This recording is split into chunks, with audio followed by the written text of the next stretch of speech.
I'm Joel. And I'm Alex. Welcome to the Commander's Journey, the place where we discuss our favorite format of Magic, Commander, from the perspective of a new player. And an experienced one. And this journey is for new Magic players who are interested in Commander.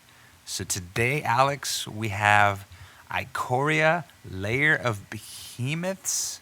And I think people started even playing on Arena this weekend. It is freaking awesome. And we're going to talk about our top 5, right?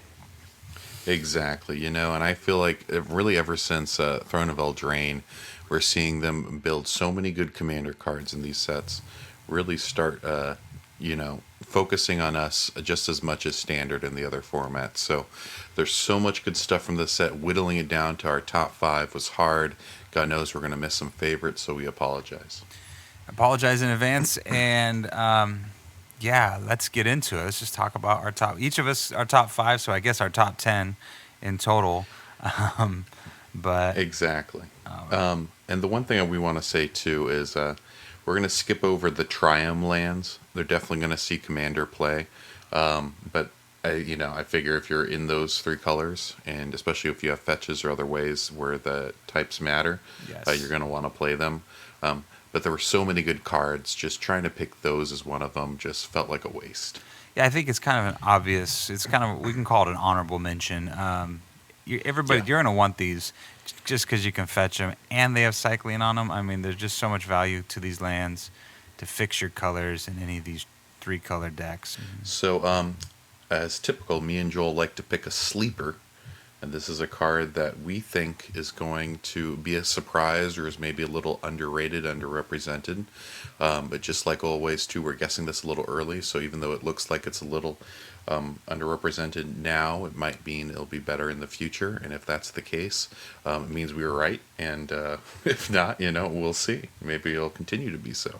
Yeah, and it was kind of nice to do this after, it released on Arena a little bit because some of the cards I thought would be sleepers, people kind of know about already, so we were able to kind of even look for cards that might be sleeping a little bit longer. Exactly. I know too. I had my eyes set on Garuda, Doom of the Depths as our sleeper pretty much the last 2 weeks, and then last week they figured out a standard deck for him where they realized how nutty he was, and sure enough, not on the sleeper list anymore. Can't call that a sleeper. Nope, definitely not a sleeper anymore. So what's your sleeper pick for Ikoria, Alex? So this one's a fun one, and I definitely think it's really underrated as of right now. And I think this is in any deck where you're in a Gruul, which is red and green, aggro deck. This card really, just gets so nutty so fast. That card is Quartzwood Crasher, 2 red, green. For a creature dinosaur beast with trample. It says whenever one or more creatures you control with trample deal combat damage to a player, create an XX green dinosaur beast creature token with trample, where X is the amount of damage those creatures dealt to that player, and it's a 6/6.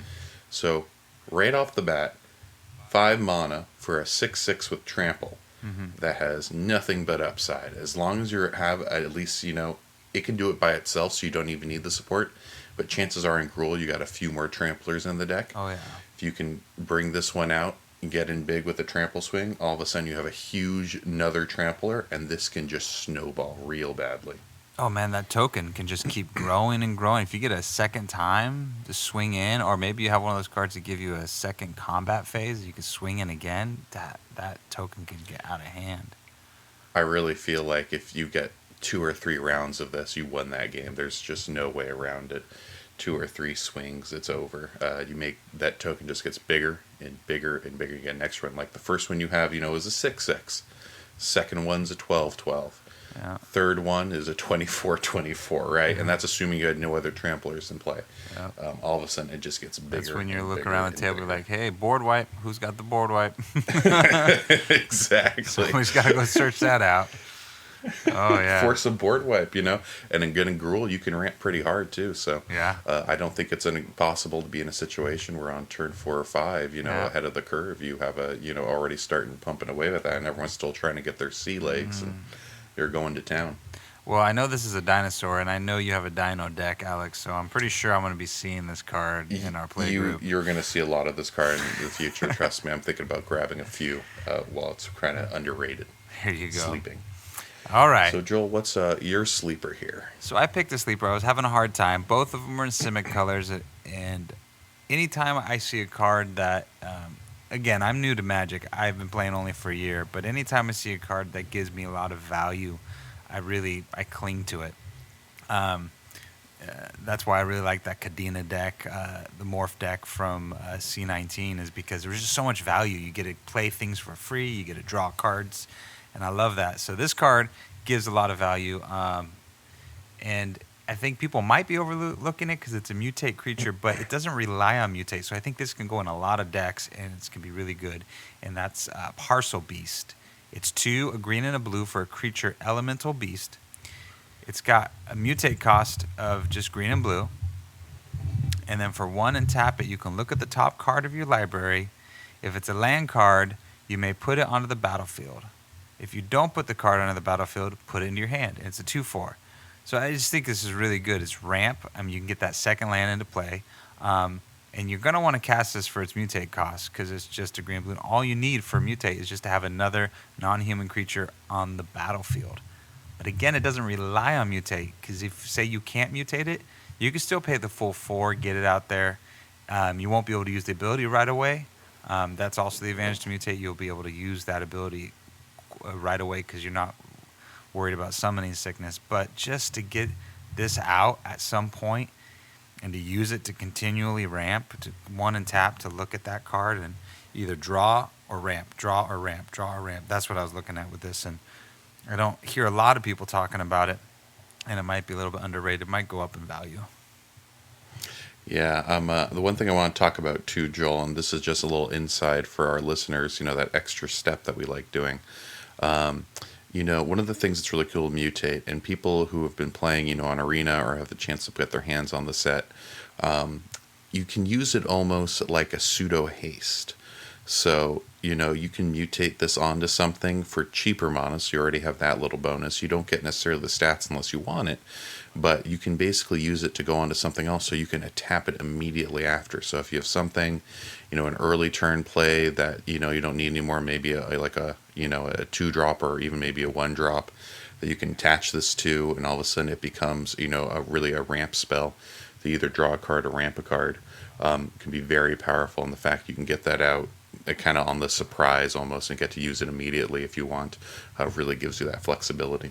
Yeah, on turn 3 you could be using this to ramp, to draw cards. You're absolutely right. I like that pseudo haste. So Simic gets pseudo haste, but we're gonna call it mutate.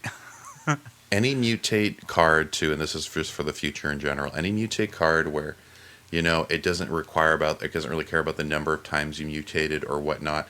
You can look at mutate and so you don't need to make like a big creature or really want to stack something on or make a mutate deck.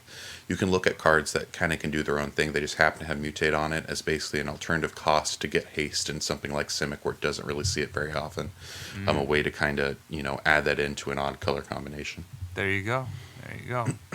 All right, let's get our top 5 each. Start with you. You're number 5, Alex. Gotcha. So our top 5, God knows I left some ones I really liked. Top 5 especially was a hard pick. Shout out to the Boros companion. I really felt bad letting you go. Yeah. Boros card I actually liked. Fox. But my top 5 is one card that I think will stay with us for a while, assuming they don't print anything better. It is a land, and that card is Bonder's Enclave. It's tap and add a colorless, pretty straightforward, but of course what's really good about it is 3 and tap, draw a card, activate this ability only if you control a creature with 4 power or greater. Now I think in any creature-based deck that especially isn't trying to do a lot of small tokens, or any deck that really has a commander that has a decent power on it, this is a fantastic card draw card, especially in some colors that really will end up needing it. It's consistent, and 3 and tap is a pretty good rate for a card draw spell, especially something you can use repeatably. Yeah, especially if you're in colors that struggle with card draw. If you're in white or red, or even some of the decks that just don't have a lot of draw. This is I mean, I might just put it in any of my decks though too, right? I mean, to get card draw on your lands, that's pretty nice. I don't dislike Arch of Erazka as just an extra card draw spell. So if you really Yeah. need it, and this is such a better card in almost a majority of decks, that I really feel like you'll be trying to fit this almost everywhere you can. There you go. All right. Well, my number 5, and you can argue she's might even be better than a number 5, but there's so many good cards in this. There's so So many good cards. cards. My number 5 is a Planeswalker, the green one. Everybody knows her, Vivian. This is Vivian Monsters Advocate for 3 green. She's a legendary Planeswalker, Vivian. Her static abilities: you may look at the top card of your library anytime, and you may cast creature spells from the top of your library. So card advantage off the top, static. +1 is create a 3/3 green beast creature token.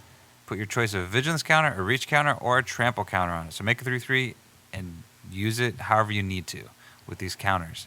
And then its -2 is when you cast your next creature spell this turn, search your library for a creature card with a lesser converted mana cost, put it on the battlefield, then shuffle your library. She comes in with 3 loyalty.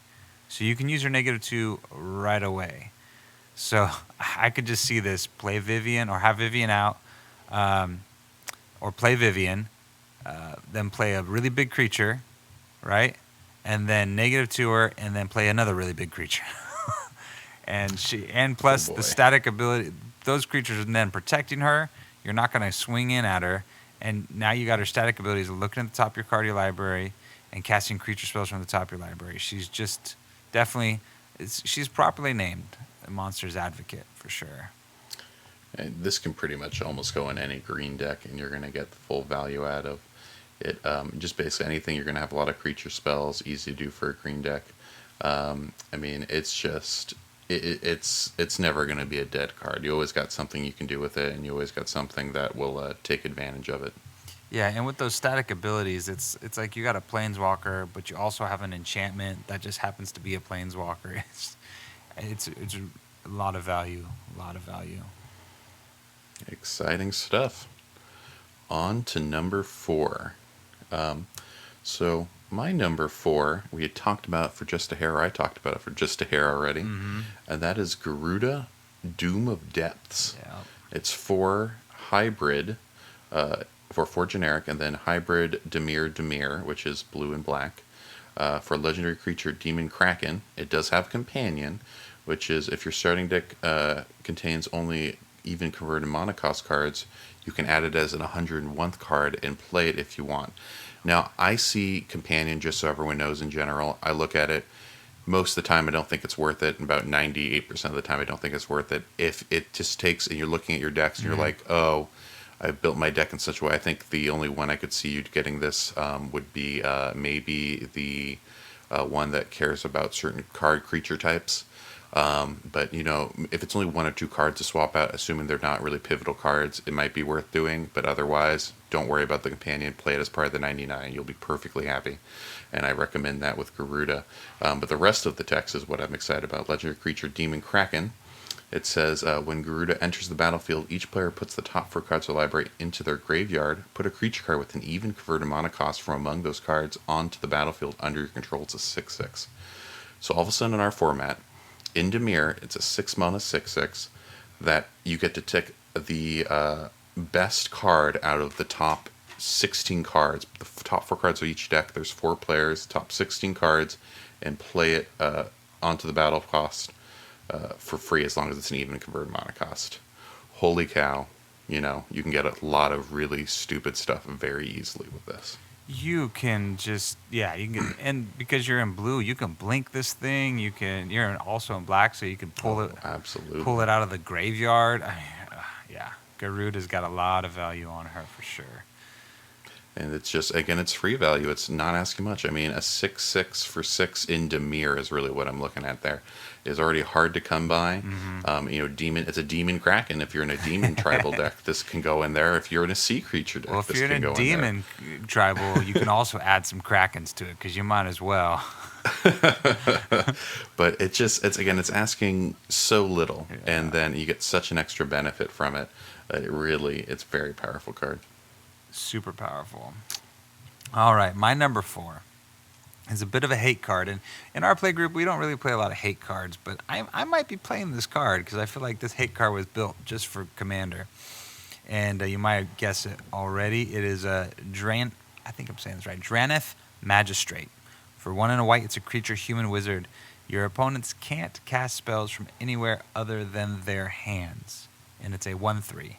At first glance, you might think, well, this is just a graveyard hate card. Well, no. This is a commander hate card.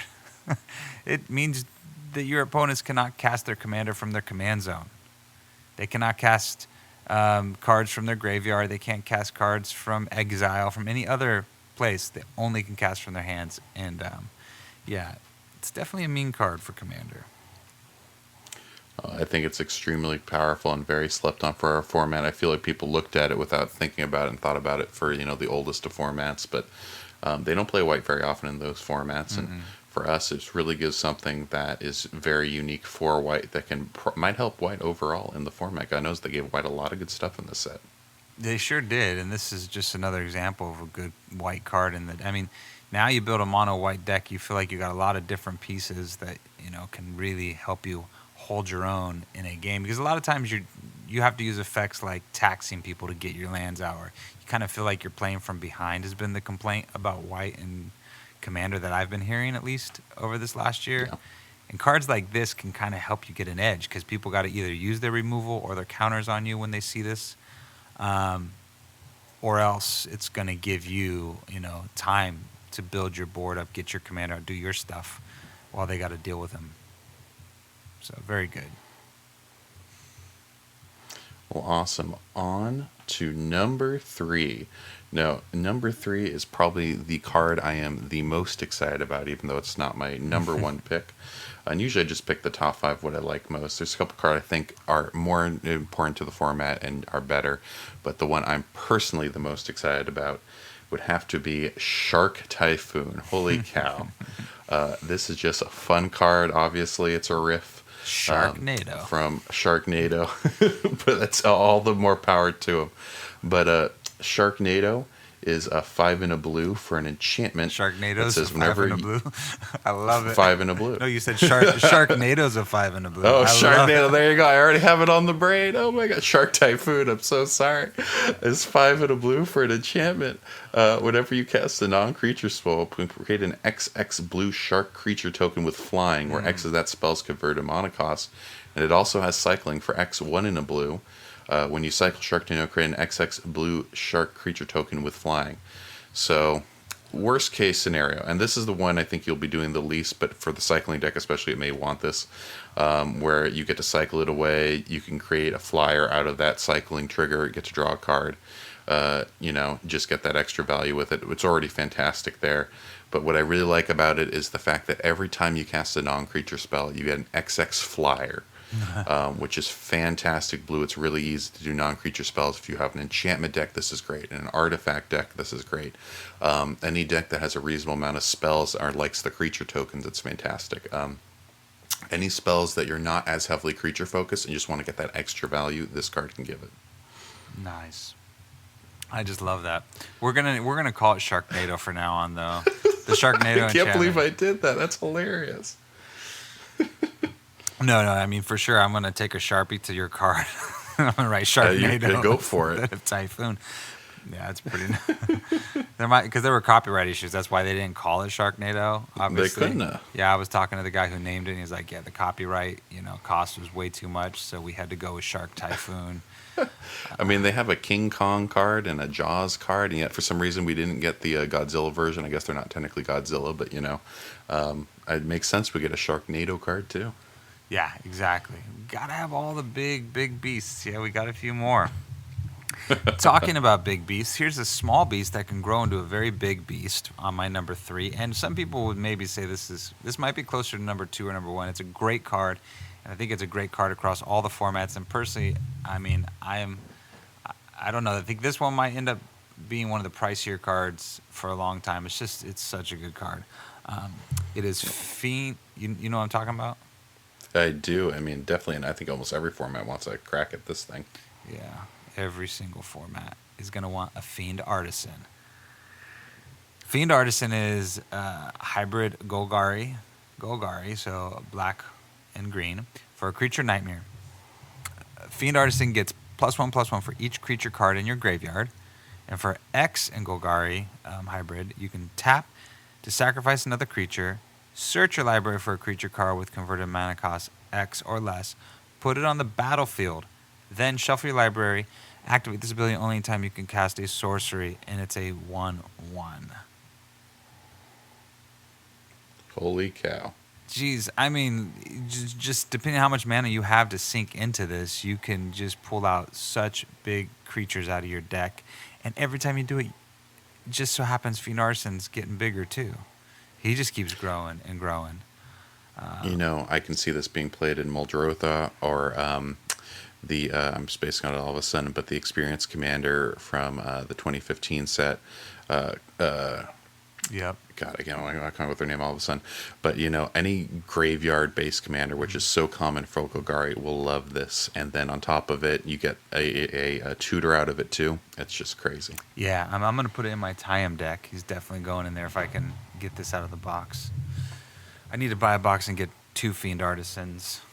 I need one of the nice foil versions and then the regular one. Yep.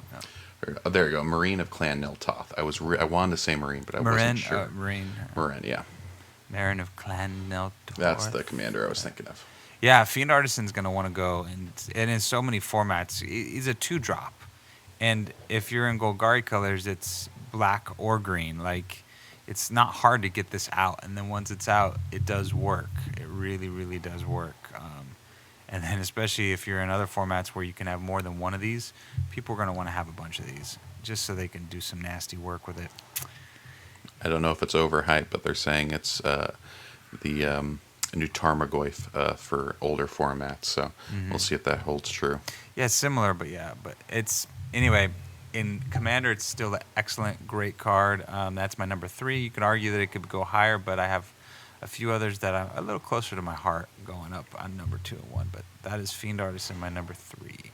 So how about your number 2? On to number 2. So this one, again, it might be a lot of people's number ones. I feel like there's a lot of cards here that could be a lot of people's number ones. Yeah, for sure.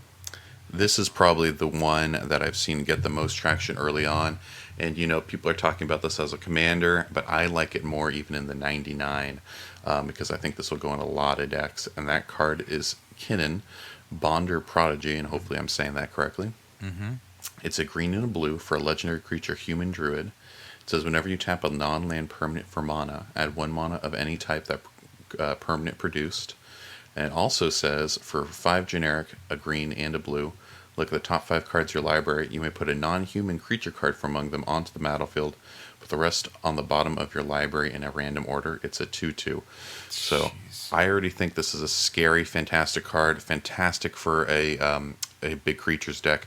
Fantastic for a ramp deck. Often those are the same things. Anytime that you want to be using rocks or want to be using tappers, things that will help accelerate your mana that are in play, it's really you're going to see the value.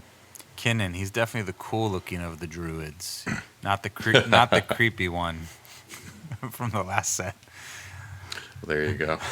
But I mean, this is just such a powerful effect on him, and I think that's why people. I mean, you can run him as your commander, and if you run a bunch of mana dorks and mana rocks out there, you're getting a doubler in your command zone. You're doubling up the mana. It's just nasty, and then to be able to look at the top 5 cards and then just put one of those non-creatures on the battlefield. It's. I mean, the sad thing, I think it'll be the price of the actual physical card where it's going to go up, the monetary price. But, I think that's going to be the only real restriction because otherwise I don't see why you wouldn't put this in most Simic decks you can.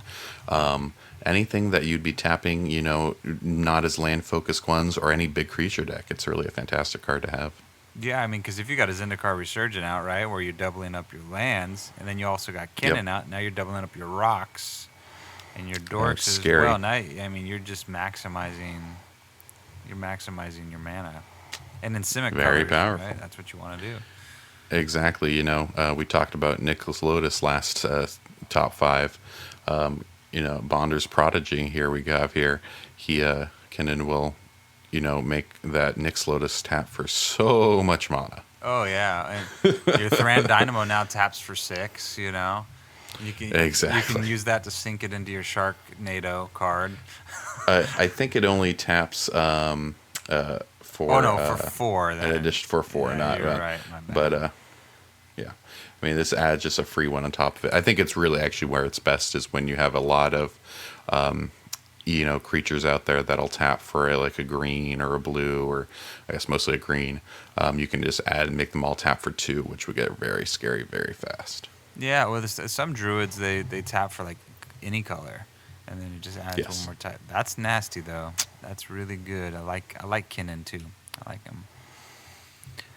Well, my number 2, it might be a little more of a pet card for me. It might become one of my pet cards. It's a really powerful card, and I am buying the Precon, the Abzan Precon. I'm running Tyam, not the face commander out of it. But my number 2 will go in that deck, and that is Eerie Ultimatum. It's white, black, green, green. So that's 3, 4, 5, 6. That's 7 mana. Abzan colors. For a sorcery, it says return any number of permanent cards with different names from your graveyard to the battlefield. That simple. That insane. Because that's not just your creatures, and that's not just enchantments. It's also artifacts, and it's also lands. And in Commander, where you got lands with a bunch of different names, you're going to get a bunch of those back. I mean, just stick it right on the battlefield. I mean, I'd look at it this way. It's almost like having a just get your whole graveyard back into play card. It really is an ultimatum there, where it all comes back, and it's going to, you're probably going to win if you cast this card. I'd be horrendously surprised if you weren't looking at that when you do it. And I see why they put this out after Theros Beyond Death, where they added a lot of graveyard removal and exile type effects. Because, this card is pretty nasty in graveyard commander decks. Having something in your graveyard deck, just something in the 99. It can be something small. It can be a few cards. I do recommend a few if you can, but I understand even just having a card in there can really help stop something like this from someone from just busting out of nowhere and winning the game as a surprise factor. Yeah, exactly. You gotta pay attention to that. And I think in our meta, we play a few graveyard decks. I'm about to build my first graveyard deck, but even so, I have sack decks that also I play a lot too. So I'm about to say, I noticed you still like using your graveyard as a win condition. yeah, it's a lot of fun actually. Hey, man. No wonder you like Theros so much. You want to get rid of my graveyard. I see how it is. I see where hard meta's heading. I'm calling it now. All right. Well, okay. How about let's get to it, huh? Alex is number 1. Number 1. Holy cow. Yeah. I am excited. My number 1 is the other monocolored Planeswalker from the set. This card I really think is going to shake up Red. Again, I think monetary value will be the biggest hurdle with this card. It is a fantastic card, and that card is Luka, Coppercoat Outcast. Now, I'm going to have to talk quite a while here, so deep breaths. You got your sip of water to read this, right? Exactly. For 3 red and a red, legendary Planeswalker Luka. He has for his +1, exile the top 3 cards of your library. Creature cards exiled this way gain. You may cast this card from exile as long as you control a Luka Planeswalker. So he's the only one right now, but as that keeps on going, you might get a little more. But really what you're saying is while this is in play, you can cast those cards from the top as if it was extra card draw. Great for red. As his -2, exile target creature you control, then reveal cards from the top of your library until you reveal a creature card with higher converted mana costs, and put that card onto the battlefield and the rest on your bottom of your library in a random order. And his ultimate, which is -7, each creature control deals damage equal to its power to each opponent. It's a 5 loyalty Planeswalker when it comes into play. Wow. So everything on that card sounds fantastic. This +1 is a weird version of red card draw. Mind you, if Luka goes away, you kind of lose some cards, which is the drawback here, but it's pretty minimal. And really, you could look at it like a +3 draw for creature cards that you get off the top. And really where I like it the best is it's -2, where you get to exile a creature you control and then find a bigger creature to replace it and put it into play. Holy cow. That is so good. Especially like you just did that Perforos deck tech, like on a deck like that where you have Oh, big creatures in there too, right? I mean, this one might just slot right into that one too. I definitely would if I could throw that in there. It is that -2. The plus one doesn't work as well with the Perforos just because of his ability to cheat out Yeah, things, but his -2, you could do anything. You could, cheat something out, get rid of it immediately, get something bigger out permanently. that's nasty. That is a scary combo right there. That's very nasty. Yeah, that's a very powerful red planeswalker. Because I notice a lot of other good red planeswalkers that give haste do a lot of burning, but this one focuses on getting those creatures, getting that card draw, getting big things on the battlefield. And then that -7 is really powerful too, because each creature you control deals damage equal to its power to each opponent. So like, you got a lot of powerful creatures out there. You could just win the game with that ultimate if you got enough Exactly. power on the board. That's pretty nasty. And I think most ultimates have that, I'm pretty much going to win once I get that out. But this is one of those ones that if you see the opportunity and you can at least take out 2 players, I would do it in a heartbeat because you still have those creatures out. Just take out, a couple players, go in with everything else you have. And again, that +1 is still fantastic. If your creature focused deck wants this card. Yeah, I mean, yeah, if you can get to that ultimate, use it for sure. Because even if you can only do 10, 20 damage, that's to each player, right? So that's pretty nasty. That's a great card. All right. And then my number 1 is a card that, again, I hope monetarily won't keep me back from getting a bunch of these, but it probably will. And my number 1, man, I feel like I picked so many white cards during both the Commander 2020 and Ikoria top 5 for myself. And here's another one. There's a lot of good white stuff, yeah. There's another one, and I think you will agree with me. It's Luminous Broodmoth. For 2 a white and a white, it's a creature insect with flying. Whenever a creature you control without flying dies, return it to the battlefield under its owner's control with a flying counter on it. And it's a 3/4.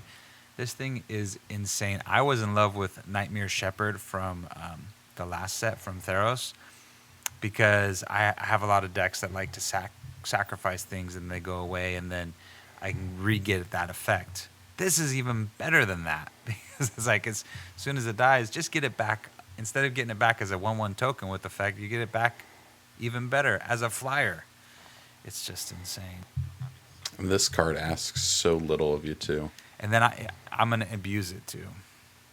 I'm going to abuse this in my Tayam deck where I'm going to remove the counter, remove the flying counter from it before it dies so that it can come back again and again and again and again. Holy cow, Joel, this card. I mean, I see this shaking up some formats and our format too. When you see this coming out, you got to take care of it immediately. It's going to be one of those cards that if it sticks around, you can actually get a couple triggers off of that. People are not going to be happy. No, it's going to be a really good card for a lot of decks, especially those Orzhov sacrifice decks, but any deck, and then just in any mono white deck, right? Where again, we say with if you're just running white or running maybe Boros where you struggle with other things, this thing gives you so much value because if you're in an aggro style deck and you're swinging in and you're getting your things knocked out, now you're coming back flying in, and it's really, really good. I think this goes in any deck that just isn't a Flyers deck, which is a little odd, but that's why where it gets the benefit is if you don't have flying, this gives it to it, and this makes it come back swinging and hitting harder. Exactly. That is the only drawback, right? Is if you get running an Angels or a flying deck, yeah, don't run this. But if not, don't run this. Run it. Like almost Yeah, every exactly. other white deck, run it. I don't care what you got in there, run it. It really asks very little for you.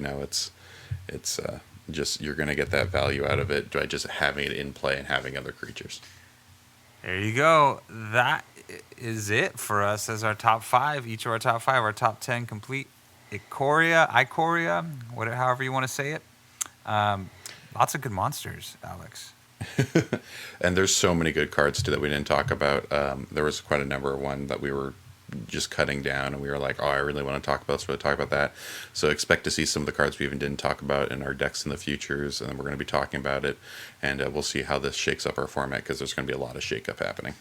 Yeah, we couldn't include all these for sure. And I think we're already working on a few decks, right? You've been working on Kinnan and a few others. I've been working on Kennen. I think we'll have Kennen out next week, and then I have a couple budget, a couple non-budget. I got stuff going in the tank, so we'll have quite a number of deck techs in our futures. Because boys, there are a lot of stuff to build around. Sweet. And there you go. And I'm gonna try and brew up some decks myself. It was fun doing that last one. I don't build them as fast as you do, but I'm gonna build me a good deck too. Anyways, It's exciting. if you guys enjoy this, please like and subscribe to our channel. Support us in that way. We do have a Patreon if you feel so inclined, but we're just looking to create good content for young players or people that are just new to Magic or newer to Commander. Yeah, so we hope everybody stays safe and enjoyed the show. See ya.